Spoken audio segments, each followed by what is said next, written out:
Freakonomics Radio is sponsored by Hotels.com. Hotels.com gives you access to hundreds of thousands of hotels worldwide. And when you join for free, you can save up to 20% instantly with member prices. Plus, every stay earns rewards. So when you book one trip, you're already lowering the cost of the next one. Hotels.com is simple, rewarding, and designed to help you get more out of every stay. Sign up for free and book today. Hotels.com. It's all in the name. Freakonomics Radio is sponsored by Amica. You know what they say, if you want to go fast, go alone. If you want to go far, go together. So go with Amica and get coverage from a mutual insurer that's built for their customers, one that looks after what's important to you together. Auto, home, life, and more, coverage that fits your unique needs. Amica helps you protect what matters most. Visit amica.com and get a quote today.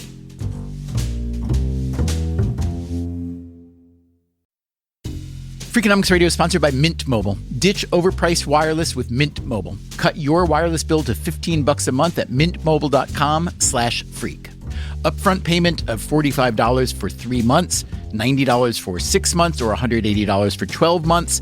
Plan required, $15 per month equivalent. Taxes and fees extra, initial plan term only. Greater than 50 gigabytes may slow when network is busy, includes up to 20 gigabytes hotspot. Capable device required. Availability, speed, and coverage varies. See mintmobile.com.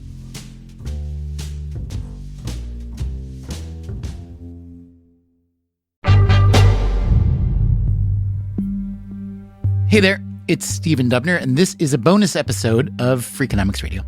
On this week's regular episode, we traveled to Chicago to celebrate the legacy of Danny Kahneman, the Nobel Prize-winning psychologist who recently died at age 90. Kahneman and his research partner Amos Tversky produced a body of work that reshaped not just psychology, but economics as well. But they were working from the outside. On the inside were a few economists who admired their work and took it even further into the realm of policymaking. You remember the Greek myth of Prometheus? He stole fire from the gods and gave it to humans. The economist Richard Thaler may be the Prometheus of economics. He took Kahneman and Tversky's research insights and made them useful for governments, firms, and everyday people. But unlike Prometheus, who was punished by being chained to a rock where an eagle pecked out his liver every day for eternity, Thaler was rewarded with a Nobel Prize of his own. We spoke with him back in 2018, not long after he won the prize for his, quote, contributions to behavioral economics. I thought this conversation was well worth revisiting now, and I hope you'll agree. So let's begin, if you would. Say your name and title. I'm Richard Thaler. I'm a professor at the Booth School of Business at the University of Chicago. I see. Technically, you're called the Charles R. Walgreen Distinguished Service Professor of Behavioral Sciences, blah, blah, blah. Is that accurate? The Walgreen? Yeah, that's accurate. But I didn't want to take up the whole podcast. I understand. With my title. I was curious, however. I guess it's an endowed chair or something, yeah? Is that what that is? Yeah. In fact, it's a chair that has only been held by 3 people, all of whom have won a certain prize. Interesting. More important, though, I want to know, as it's bestowed by the Walgreen family, does the position come with a discount at Walgreens drugstores? There is no discount that I've been informed of.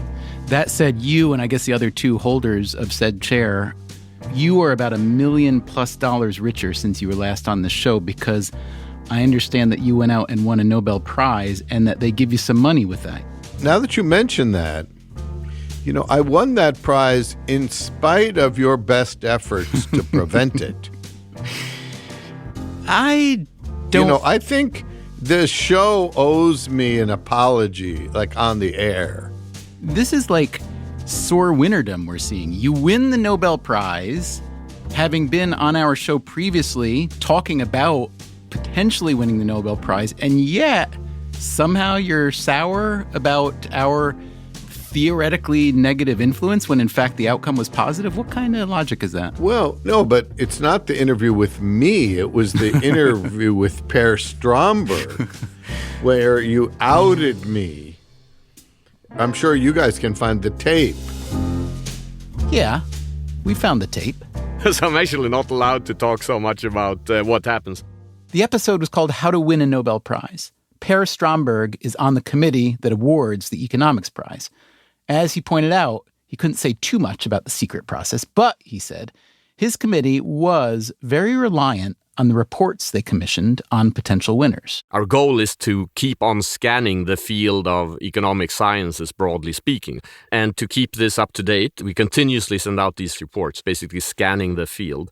So these are super helpful, and they're sent to, really top people in these fields who put a lot of work into these reports. So this is probably our most important input in a sense. And those reports remain confidential for 50 years, correct? Exactly. So Richard Thaler tells me that he was asked many years ago to write a report. He was commissioned to write a report on the work of Daniel Kahneman and Amos Tversky, who...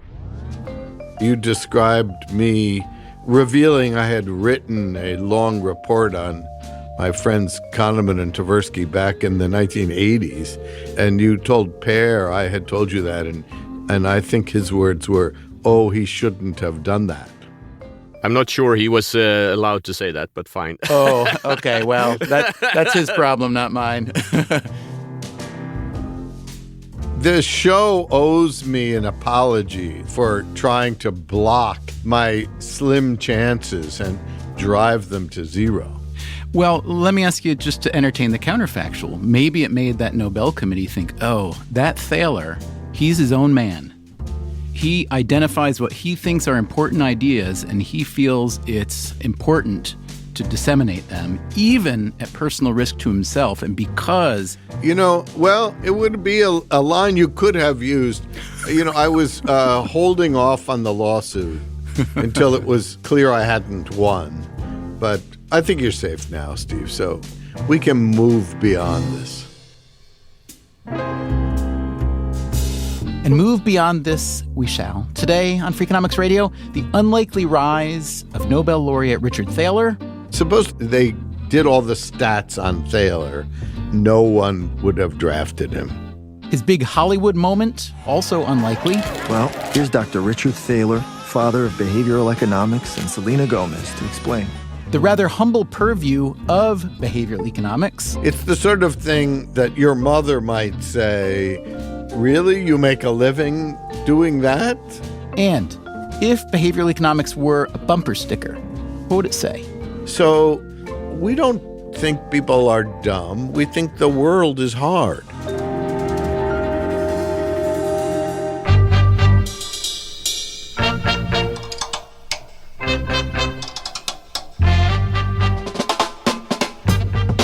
This is Freakonomics Radio, the podcast that explores the hidden side of everything, with your host, Stephen Dubner.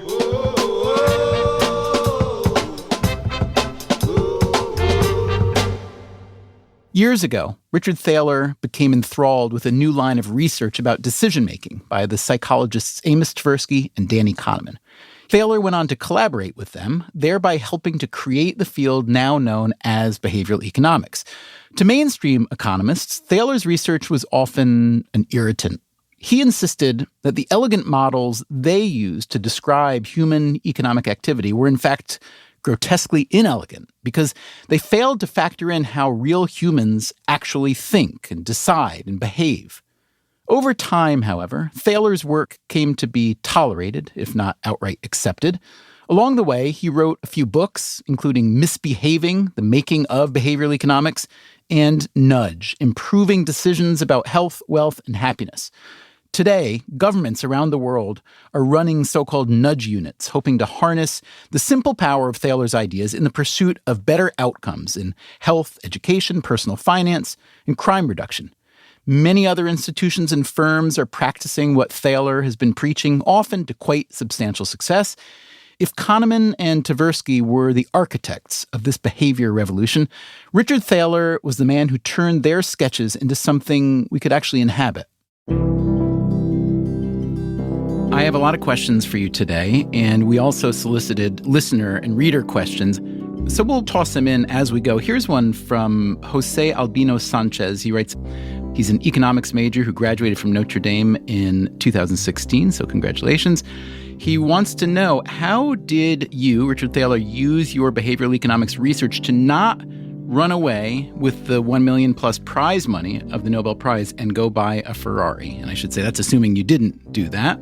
But I, like Jose, am curious how you use your behavioral knowledge to spend or not spend yet your money. Well, like every Nobel winner, I think, is asked this question: what are you going to do with the money? And they asked me this at 4:45 in the morning. The routine is you get this call at 4 a.m. Chicago time, and once they've convinced you this is not a prank, they say, okay, get ready. There's a press conference in 45 minutes. And I hopped in the shower, and then I'm on a press conference. And the first question is, what are you going to do with the money? And all I could think of was, well, to an economist, this is like a silly question, an impossible question. To most economists, perhaps. Well, certainly to a non-behavioral economist, it's a silly question. Because the answer would be, it just goes into the pool with the other money. It's no different than any other. Is that why? Right. The proceeds of that money, half of which will end up in the U.S. Treasury, are sitting in some account at Vanguard.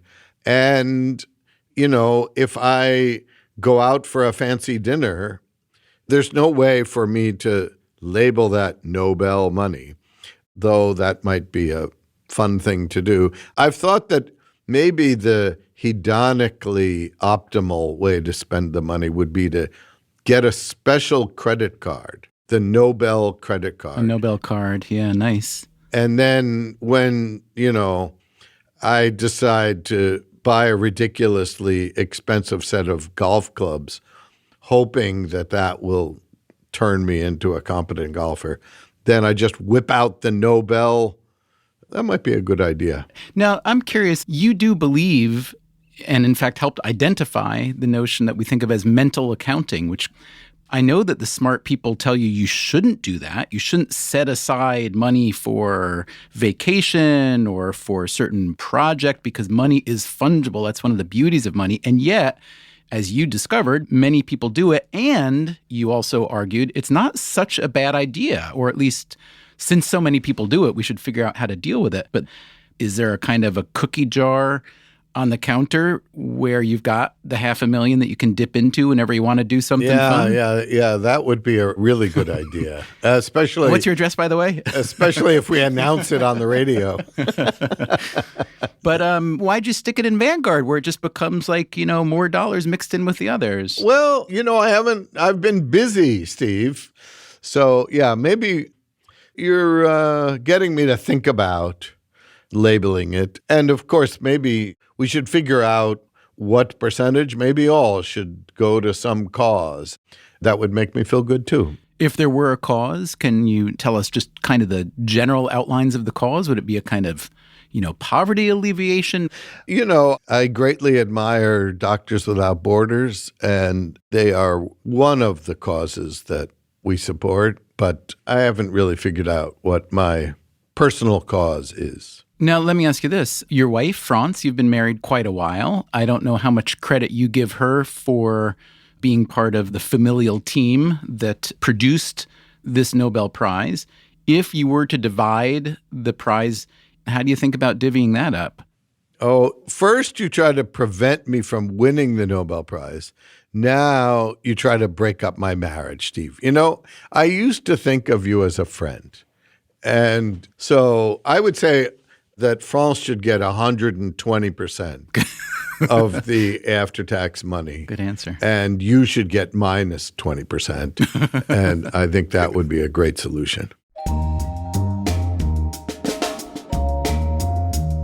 Early in your academic career, and I hope you don't mind me saying this, it didn't appear as if you were destined for huge distinction in your field. I think that's fair. Yeah.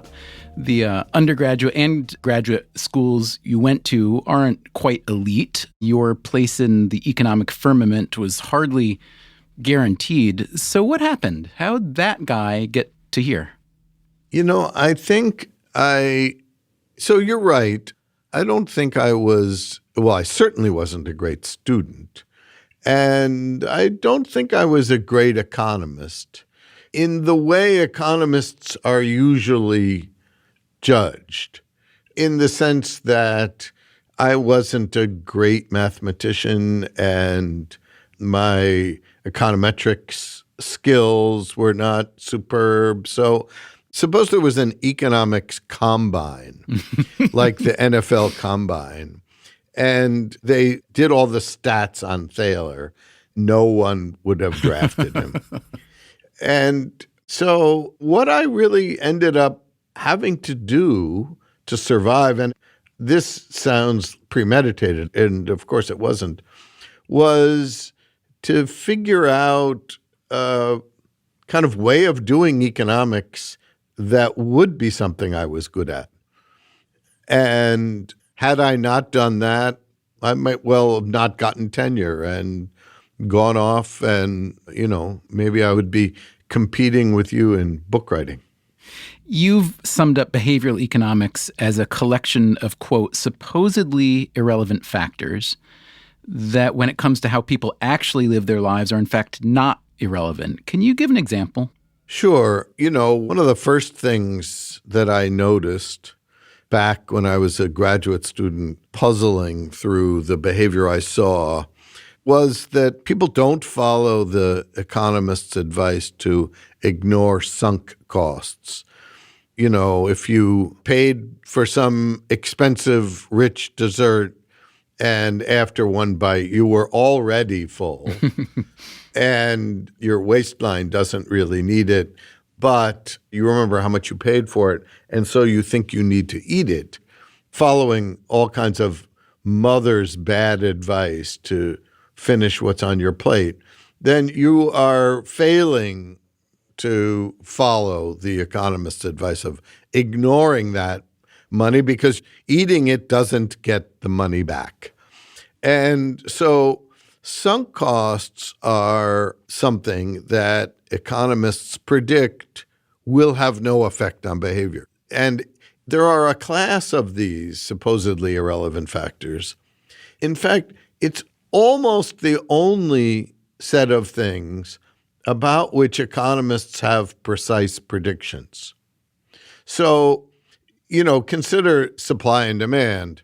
If the price goes up, people will demand less. Well, how much less? Oh, sorry. The theory doesn't specify that. All it says is less. Whereas here, sunk costs will matter precisely zero. So says the theory, at least. Says the theory, right. In reality, you're saying they matter a great deal. Right. That's why I call them supposedly irrelevant factors. Another example is default options. Which box is ticked on a form? That, again, according to economic theory, the cost of clicking the other box is infinitesimal. And yet we know that making enrollment in a retirement plan the default option increases enrollment rates to over 90%. And so, again, economists would predict confidently that that would have a zero effect, and it has a massive effect. In an earlier episode of this podcast called How to Launch a Behavior Change Revolution, we heard Danny Kahneman, who won his own Nobel Prize in 2002, describe the history of behavioral economics. He pointed out something that distinguished Richard Thaler from many other economists. Now, Richard, he hates my saying the next two things I'll say about him. I mean, one of them I think he would tolerate. I think he's a genius. That one he accepts. I think he's lazy. I've made him famous for being lazy. You've been accused, or really praised, by your collaborator and mentor and friend Danny Kahneman as being extremely lazy. And furthermore, he argues that laziness has in fact been a big part of your success. What's he mean by that? And should we all try to be a little bit lazier? Well, I don't know whether I can recommend laziness. And, Danny insists in great earnestness that this was intended as a compliment. Although he described it as my best feature. And I object to that. I concede some laziness, but that being my best feature, really, Danny, So I think what he means is that, well, at least I'm going to interpret it this way, that I have little patience for working on things that aren't, at least to me, both interesting and somewhat important. And so compared to many economists or academics, I haven't written a super large number of papers, and I don't follow the habit of writing 20 versions of the same paper or on the same topic because I get bored, and the fourth paper on some topic is not nearly as interesting as the first one. So Danny claims that it's my laziness that forces me to work on things that are important rather than unimportant. And that's his story anyway. And the mechanism of that benefit is what? Because you're lazy, you just don't want to waste time on things that aren't going to be potentially important and or interesting? Yeah, that's the idea. So I hate to inject our personal history in this, but it does bring up a memory. Is I remember coming to visit you in Chicago. I think it was the first time we met, and it was probably 15, 16 years ago. And I had really fallen hard for this whole behavioral idea, Kahneman and Tversky and Thaler, and I like the economics. I especially like the psychology. And I came to you and I said, Herr Professor Thaler, I, a young and ambitious journalist at the New York Times, would be most interested in writing a book that incorporates your research and incorporates your own view of the world, and I'd love to include you in it as some kind of collaborator, subject, so on. And if I recall correctly, I'm just curious to know what your recollection is, you basically said, that sounds like a lot of work, and I got other stuff going on, so I'll buy you lunch, but then scram. That was my recollection, and I've always been disappointed that we never worked on a book together. I'm curious if that squares with your recollection. Yeah, it really is too bad for you, because when you got done with me, you said, I'm going over to the economics department to talk to this young guy, Levitt. And then I think you abandoned the idea of writing a book with me because sumo wrestlers are more important than mental accounting. But my recollection of this story was that I thought maybe I had a book in me. And eventually I did. Obviously you did. You had two more and maybe more beyond. So, this is the tallest midget theory, but, by economist standards, I write well. And so, yeah, I thought that maybe I should write a book and that it should probably be in my voice. And it worked out well for all three of us. I do agree you write well, not even for an economist. You're a good writer, but in economics, it especially stands out. I read a piece of yours recently that I would recommend to everybody. It was published in, I believe, JPE, Journal of Political Economy, and it was an essay about the history of behavioral economics. And this was so interesting to me. You write that it nearly got fully underway at the University of Chicago about 100 years ago, but didn't catch on. Can you talk a little bit about that? Yeah. So the background is the University of Chicago House Journal, the Journal of Political Economy, one of the top 5 journals in the world. They were celebrating their 125th anniversary, and they asked a bunch of Chicago faculty members to write short essays on their field and how it's been represented in the journal.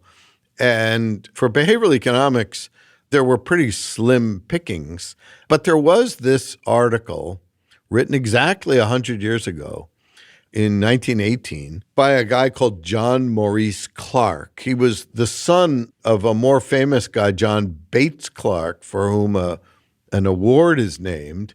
And he writes something like that the economist can try to invent its own psychology, but it will be bad psychology. And if they want to stick to economics, they should borrow their psychology from psychologists. Clark, you write, ends up leaving Chicago for Columbia, and you write, it seems fair to say that the subsequent editors of the JPE did not take up his call to arms, which was essentially to integrate psychology and economics. Why did it take so long, do you think? Well, I don't know really what was going on in 1918, but it is the case that economics was behavioral. Adam Smith was a behavioral economist, for sure. And Keynes was a behavioral economist. The single best chapter on behavioral finance was written by John Maynard Keynes in The General Theory, which was written in 1936. So I think until World War II, there wasn't something called behavioral economics, but economics was kind of behavioral. And then what happened is there was a mathematical revolution that took place right after World War II. And it was led by people like Paul Samuelson and Kenneth Arrow. And Samuelson in particular, he was a University of Chicago undergraduate and then went off to graduate school, and his thesis was called Foundations of Economic Analysis. So all he did was redo all of economics properly. And so starting with that, economists got busy writing down Greek letters and formalizing economics. And it turns out the easiest way to do that is to describe behavior as some kind of optimization problem. Because if you've taken a high school calculus class, then you know how to solve for the maximum. You take the first derivative and set it equal to 0, and you're done. So it was the bounded rationality of economists, ironically, that led them to make everything rational. It's interesting because a lot of the hallmark anomalies, I guess, identified in recent decades by people like you and Kahneman Tversky. We talk about loss aversion and mental accounting and the endowment effect and all the cognitive biases, recency bias and status quo bias and the availability bias. It strikes me that none of them actually even seem remotely new. I mean, can't you find most of them in Shakespeare? Can't you find them in, Roman and Greek and earlier philosophy? Don't you find them in the Bible and other ancient texts? So if what you're describing now is a kind of mid-century modern renaissance of a sort of more holistic thinking about economics that was there from Adam Smith onward until World War II, I guess the real question is that really worth a Nobel Prize to have rediscovered this rich tradition of people say they want to do one thing but often do another? Yeah, I think it's the sort of thing that your mother might say, really, you make a living doing that? Much less a Nobel Prize. So, I guess it's fair to say that just pointing out that people aren't all that smart would not get you a Nobel Prize. You had to do something with it. And that turned out to be more work than I liked. But yeah, there was a long debate, and by no means have I convinced everyone. Well, you were once asked about the degree to which, quote, mainstream economists have embraced behavioral economics, and you said, I don't think I've changed anyone's mind in 40 years. You basically don't change minds. Given that, I've turned to the strategy of corrupting the youth. And indeed, there are a lot of young economists really interested in behavioral stuff. Is that really true? Did you really change no minds? And if so, or even if not, I guess, what have you learned about the human capacity to change a mind? I mean, we don't want to just write off anyone over the age of 25, do we, as incapable of entertaining new thoughts? Well, it's hard. So I think Richard Posner, the great judge, I think he's changed his mind a bit. But I think it is hard to change people's minds. But economists in graduate school now, they don't have a big sunk cost in the traditional methods. There was an economist once early in my career who said to me, if you're right, what am I supposed to do? What I know how to do is solve optimization problems. And I said, really, I don't know. I'm sure you'll think of something. It's interesting, though, because if you look at the world writ large, political systems and healthcare institutions and so on, isn't that exactly the same core problem that we're facing, which is people come along with what could be really useful solutions, but institutions being what they are, the people with the power to change have often the least incentive to change. Isn't that a huge issue in the lack of progress? Well, I get what you're saying, which is if I'm at the top of the heap, why do I need to change? But on the other hand, it's often the CEO that is the most reluctant to change. And that guy, and he's unfortunately still usually a guy, potentially has a lot to gain from changing. I mean, if you think of companies that have come and gone, like Kodak, which invented the digital camera, but they had an almost monopoly in film and didn't really think this digital thing would go anywhere. And, there are lots of Blockbuster Video, which came along and put tens of thousands of mom and pop video stores out of business, only to be put out of business by Netflix. Coming up after the break, wait a minute, the Nobel Prize in economics isn't a, quote, real Nobel Prize, is it? It's a pretty good substitute. What the award ceremony feels like if you're the one getting the award? I will say that I found the whole thing to be pretty emotional, partly because of where I came from intellectually. And what's Thaler got to say about past and future economic meltdowns? We seem to learn one lesson and then are not able to extrapolate it to the next one. I don't know what the next bubble will be or whether we're already in one.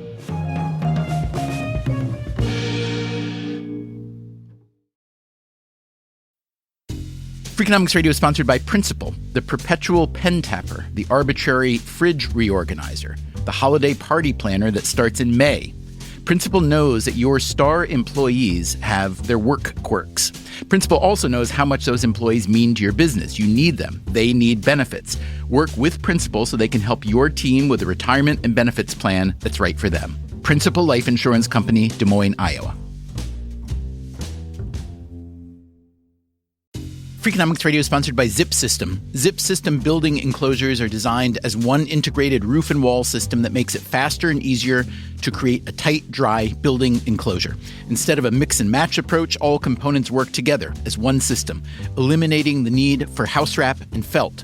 Because they keep your build protected against weather starting from day one, that means fewer steps and less opportunities for delays. Explore their family of products and learn more at zipsystem.com.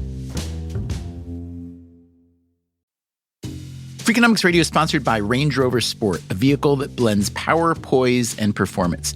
With a distinctly British design, the Range Rover Sport is built to take on roads anywhere. Free from unnecessary details, its raw power and agility shine. Combining a dynamic sporting personality with elegance and agility, it delivers an instinctive drive. Its assertive stance hints at an equally refined driving performance. Defining true modern luxury, the Range Rover Sport features the latest innovations in comfort and convenience. The cabin air purification system, alongside the active noise cancellation, creates a new level of quality, comfort, and control. Terrain Response 2 offers 7 terrain modes to choose from, fine-tuning the vehicle for any challenging roads ahead. A force inside and out, the Range Rover Sport is available with a choice of powerful engines, including a plug-in hybrid with an estimated range of 53 miles. Build your Range Rover Sport at rangerover.com/US/sport.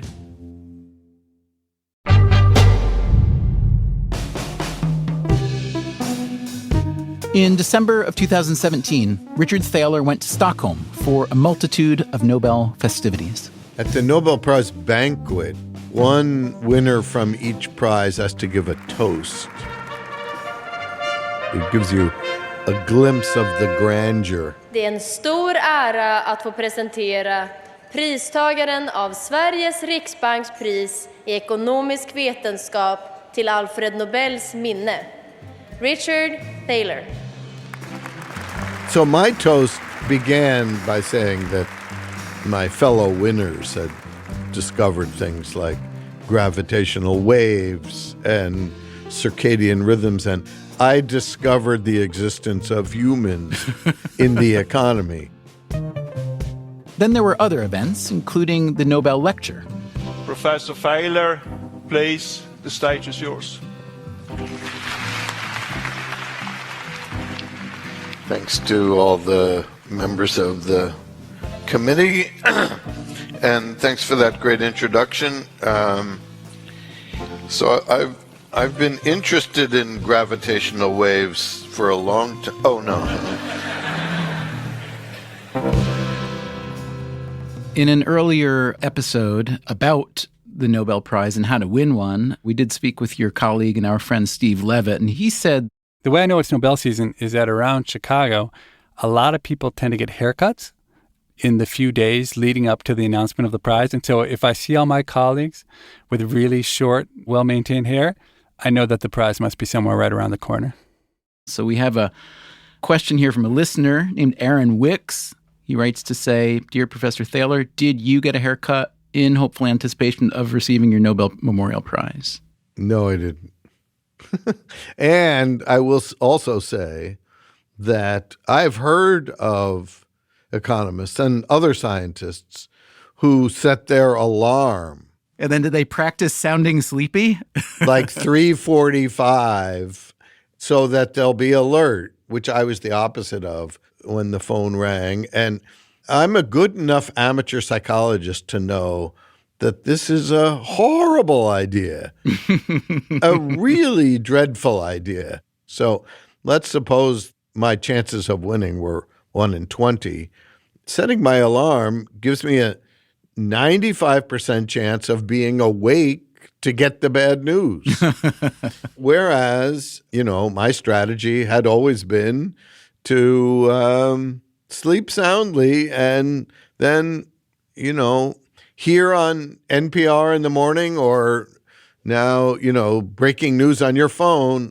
Oh, isn't that nice that Jean Tirole, a fabulous fellow, won the Nobel Prize, and you can be happy about that. So, no, I didn't get a haircut, and my alarm was not set. In the very near aftermath of having been informed that you won the Nobel, you said this. And unlike Bob Dylan, I do plan to go to Stockholm. And you did go to Stockholm. Tell us about that experience. Well, it's a week-long marathon. The laureates are there for 8 days of kind of constant interviews and dinners and talks and various things. And there's a hierarchy in the Stockholm Prizes. The Peace Prize is given by Norway and is done in Oslo. And the hierarchy is physics, chemistry, medicine, literature, economics. And so my line is that among sciences, the Swedes consider economics just after literature. And that's because, of course, the Economics Prize, as we know, and as I'm sure some of your listeners will call in and inform you idiots, it's not a real Nobel Prize. Well, before you go on with so let's just get it straight. The Nobel Prize in Economics is not what they call an original Nobel. It was established in 1968, and it's officially called the Central Bank of Sweden Prize in Economic Sciences in memory of Alfred Nobel. But as you point out, a small but vocal contingent always seeks to remind us of this fact whenever the Economic Prize is referred to as a Nobel Prize. What do you say to that small vocal contingent that says, well, it's not really a Nobel Prize? It's a pretty good substitute. And I will say the Nobel Foundation makes exactly no distinction. So you're all treated the same way. But because of this order, I spent a lot of time standing in lines and sitting next to Kazuo Ishiguro, the literature winner, who was charming and wonderful. But I will say that I found the whole thing to be pretty emotional. Partly because, of where I came from intellectually. So, as we were saying, I'm not someone that you would have predicted would be a Nobel Prize winner. And when that finally happened, that was, it was an emotional experience. Are either of your parents still alive? No, they're very slow. The Nobel Committee you're talking about. Yeah, the Nobel Committee, they're working their way through the 1980s. So that means that people are typically in their late 60s and early 70s when they win the Nobel Prize, which means there are very few parents that get to see their children win. Who do you think was most proud of you? Danny Kahneman. Well, he was happiest. He kept telling me, come on, win this before I die. And he's 84, so, he's a friend, so I had to do it, The bribes were finally well worth it. So let's move on to talking about how behavioral economics has been applied by various people in various intensities in many different places around the world. So you've said there are roughly 75 what are called nudge units, named after your and Cass Sunstein's book Nudge, about using behavioral economics in policy, essentially, policymaking. The latest number is 200. Goodness gracious. That's a tripling in what span of time? Just a year or two? I don't know, and I'm not the one keeping track, but someone at the OECD has a map with 200. Some of these are in municipal cities. Yeah. There's one in Chicago, for example. All right, but what would you say to date has been the greatest kind of specific contribution of behavioral economics? In other words, the greatest instance in which the research and the ideas have been applied to policy in successful measures? I guess you'd have to say retirement saving plans, because 401k plans and their ilk, defined contribution plans, have really been transformed because of behavioral economics research on two dimensions. One is changing the default, so what's called automatic enrollment. So you're in unless you actively take some step to opt out. That has gotten enrollment rates to be north of 90%.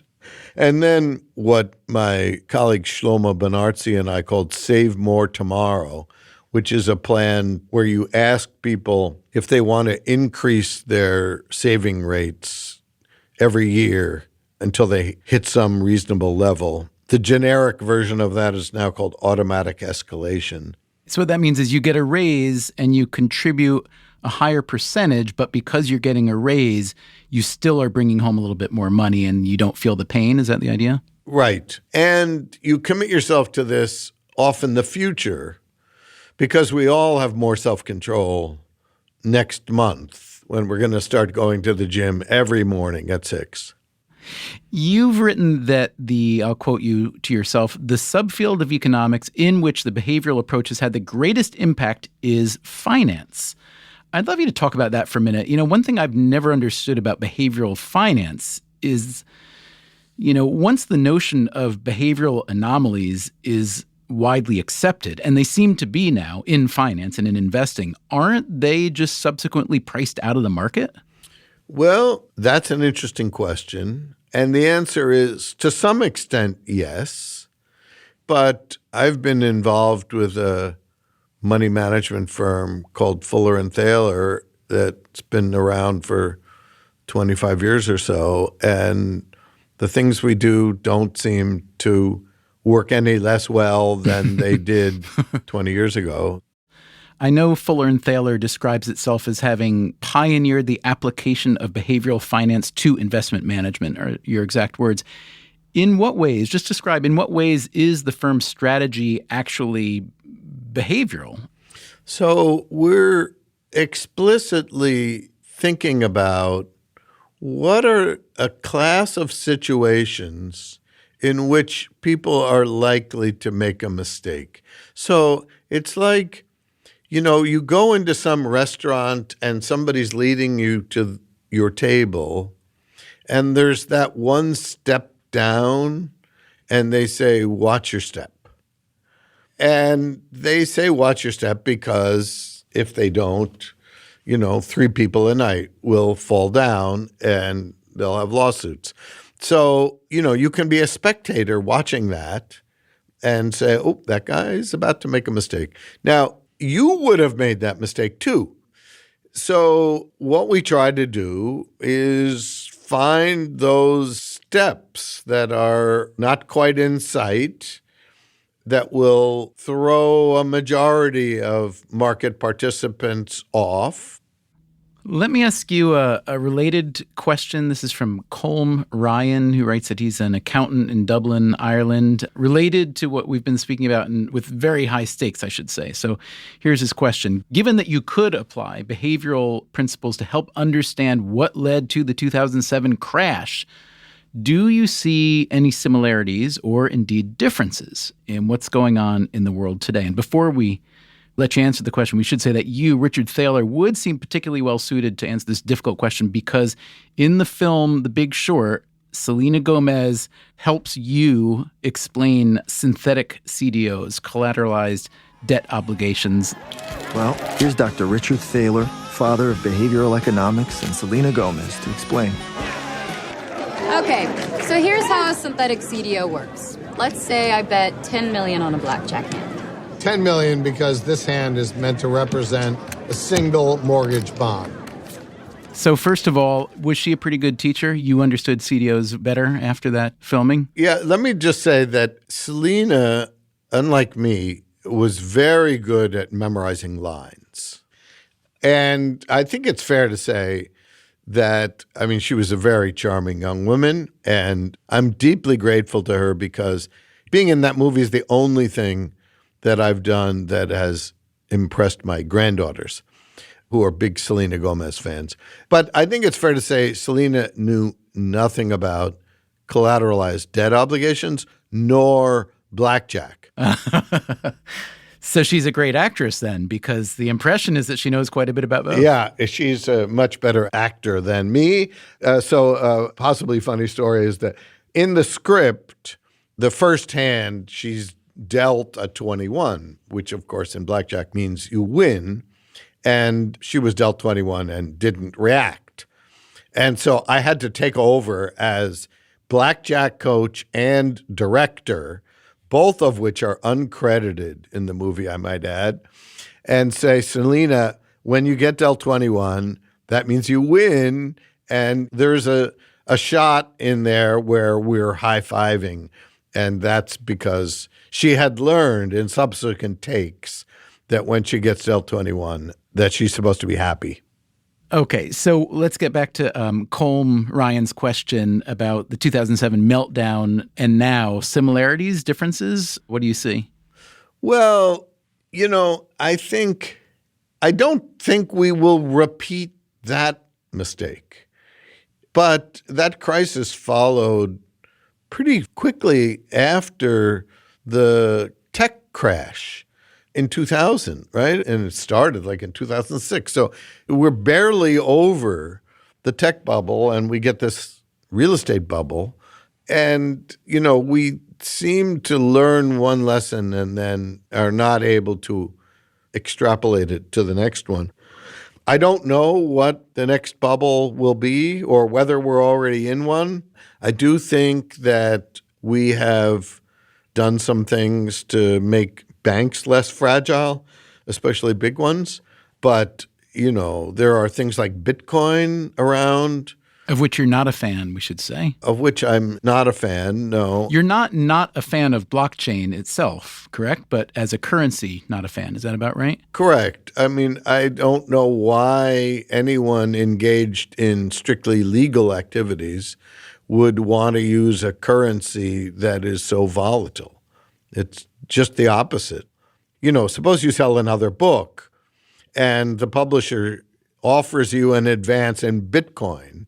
Unless you were trying to cheat the IRS, you would say, no, tell me what it's going to be in dollars, because I could end up getting half of what you're offering me, and that's not an attractive feature. So have you shorted Bitcoin? No, because, Warren Buffett says a lot of smart things, and one thing he says is don't make investments in things you don't understand, and I have no clue. I mean, I don't think that the intrinsic value of Bitcoin is worth thousands of dollars, but I also think it's entirely possible that it will go up rather than down. So stay away is the best advice. Some people, including some economists, argue that behavioral economics is really just another way to suggest that individuals can't be trusted to make good decisions, and so institutions, particularly the state, should take more control. Indeed, you're co-author on the book Nudge, the legal scholar Cass Sunstein, for several years ran a White House unit called the Office of Information and Regulatory Affairs, which sounds about as Orwellian as you can. There are nudge units in dozens of federal governments around the world. You've described your work as libertarian paternalism and furthermore argued that that phrase is not an oxymoron. Why shouldn't we dismiss your work as a kind of new, softer form of statism? Well, I think, first of all, when we use this phrase libertarian paternalism, we're using libertarian as an adjective. And so we're trying to say we're going to design policies that don't force anyone to do anything. So the claim that we're trying to tell people what to do or force them to do things is just completely wrong. We're also not trying to tell them to do what we think is smart. We're trying to help people do what they want to do. So I like to use GPS as an analogy of what we're trying to do. So I have a terrible sense of direction. And, Google Maps is a lifesaver for me. Now, if I want to go visit you, I can plug in your address and, suppose I'm walking across the park and I see, look, there's a softball game over there. I think I'll go watch that for a while. Google Maps doesn't scold me. It will recompute a new route if I've gone a bit out of my way. It doesn't suggest addresses to me. It just suggests a route. And if there's a traffic jam, it suggests maybe you should alter your route. So we don't think people are dumb. We think the world is hard. I mean, figuring out how much to save for retirement is a really hard cognitive problem that very few economists have solved for themselves. And it's not only cognitively hard, it involves delay of gratification, which people find hard. So it's just like navigating in a strange city is hard. So why not try to help? When I first was working with the UK Behavioral Insight Team, the first nudge unit, the phrase I kept saying in every meeting with some minister was, if you want to get people to do something, make it easy. Remove the barriers. That's what we're about. Let me go back to you and the Nobel. So what would you say have been the biggest changes in your life since winning the prize, both of the observable sort and unobservable? Well, I mean, I think I spend more time talking to people like you. My inbox, my email is completely out of control. And there are some downsides. The university all of a sudden has a lot of things that they would like you to do. Fundraisers. Of that ilk. So I was a pretty happy guy. You've known me for years.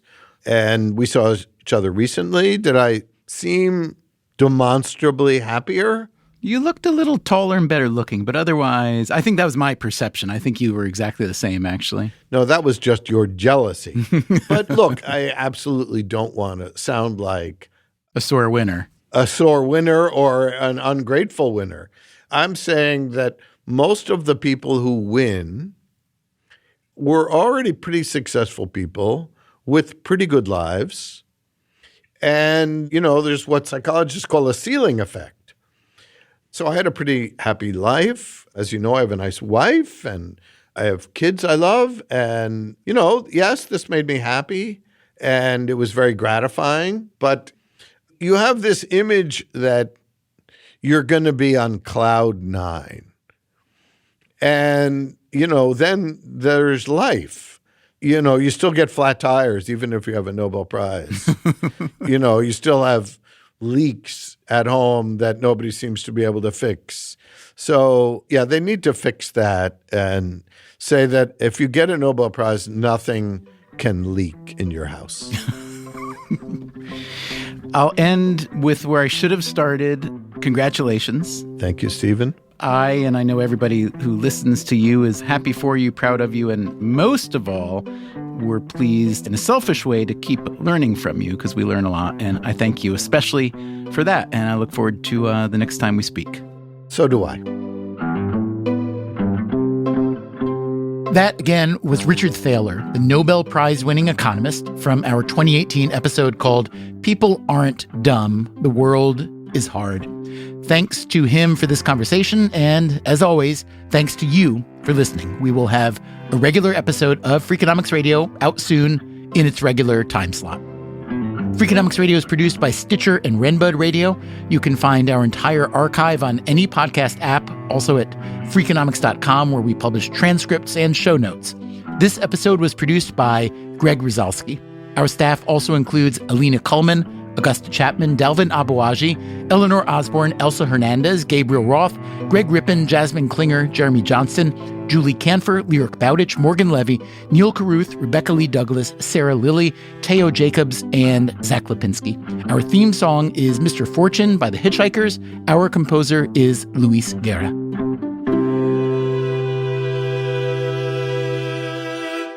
The weather is good today, but there's always tomorrow. The Freakonomics Radio Network, the hidden side of everything. Stitcher.